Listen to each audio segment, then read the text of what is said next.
اور ناظرین، سن 71 کی پاک بھارت جنگ میں پاکستانی آبدوز ہنگور نے سمندری مشن کے دوران بھارتی بحری جہاز کوکری کو سمندر میں غرق کر دیا تھا۔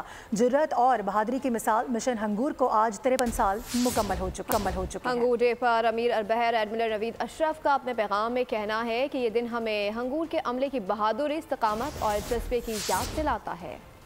سن 1971 میں پاک بھارت جنگ بیک وقت بری، فضائی اور سمندری مارکوں پر مشتمل تھی۔ پاک بحریہ کی آبدوز ہنگور نے گہرے سمندر میں موجود بھارتی نیوی کے آبدوز شکن جہاز INS ککری اور INS کرپان کا کھوج لگا لیا اور مارکت الآرا مشن میں بھارتی بحری جہاز ککری کو سمندر میں غرق اور کرپان کو شدید نقصان پہنچایا۔ ہنگور کا جو سنکنگ آف ککری، INS ککری کا جو سنکنگ تھا، یہ ورلڈ وار 2 کے بعد پہلا اوکیزن تھا ایک سرفس سبمرین نے کسی سرفس شپ کو ڈبایا ہو، اور یہ ایک بہت بڑا مارکا تھا۔